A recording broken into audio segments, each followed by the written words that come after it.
your issues and reply thereafter. Robert Mbui. Thank you, Mr. Speaker, for this opportunity to also give my opinion on this bill.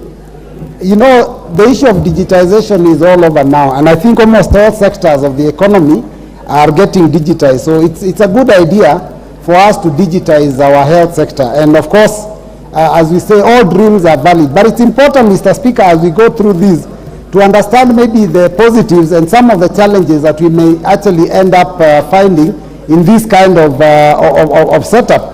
Mr. Speaker, the advantages are obvious and have been talked about by very many of the members. First and foremost, I believe that treatment will become cheaper because there is sharing of resources. When one doctor can be able, or one technician can be able to serve many hospitals at the same time, and then of course that means even the equipment can be shared, so that makes it easier and cheaper. Mr. Speaker, also it will be faster because you can get instant feedback.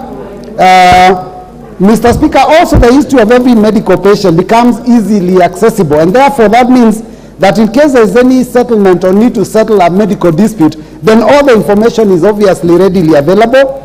And Mr. Speaker, I would also imagine that in the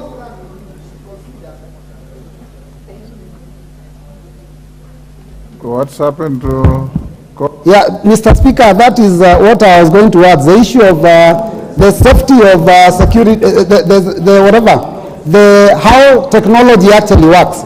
If it were possible in the future, and I would propose that they find a way maybe even to connect this system with the one for the registrar of persons, so that those that lose their lives in hospitals can also be immediately recorded so that we can be able to issue their certificates. Mr. Speaker, of course, the agency has its work cut out for them, because for them to ensure that digital data of patients is protected, it is a very, very tall order. Mr. Speaker, we have to look at it this way, that a lot of the systems that we have already in this country, they are sometimes prone to failure. I mean, look at almost all our state corporations, NHIF, NSSF, Pay As You Earn. The minute many people log in to try and do their end of month, returns, suddenly those systems are not working. So you can imagine the number of patients. If many patients are logging into the system, it has to be very, very well done. So, Mr. Speaker, we have to be very careful about the kind of technology and the kind of system that we put up, because that system may also be a problem. Mr. Speaker,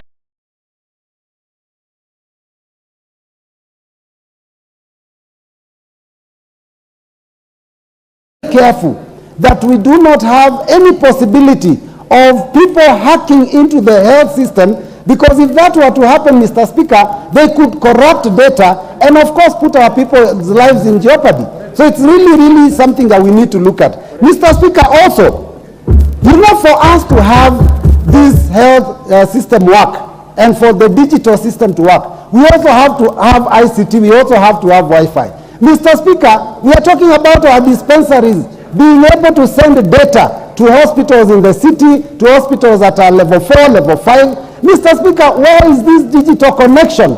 We were promised digital connection in our markets, in our villages. Mr. Speaker, it is still not there. So as we are coming up and we are proposing to pass this, Mr. Speaker, this is likely going to end up being hot air. We talk about it, we pass it, and we are unable to implement it because we do not have the infrastructure, Mr. Speaker. So, Mr. Speaker, I am not opposing. I am just posing a challenge. Let's hear a point of order from the Deputy Speaker. It's a point of information to Honorable Mbui. Honorable Mbui is being a pessimist, and if he believes that technology does not work, you should stop carrying your phone and not use a telephone. In fact, you're speaking on a microphone here in this house, courtesy of technology.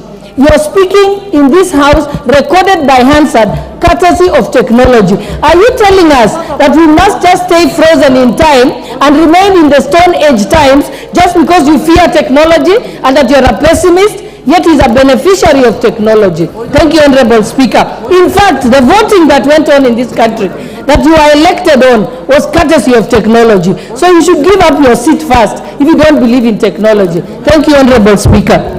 Mr. Speaker, I would have liked to ignore that because I talked about the promises for Wi-Fi in our markets, in our villages, which is still not there. And Mr. Speaker, that is a fact. So I'm just saying that we are likely to pass this bill, and then the dispensaries in Kadhiani cannot be able to send this information. Mr. Speaker, can I have some information, please, from my whip of the minority? You can't. Order.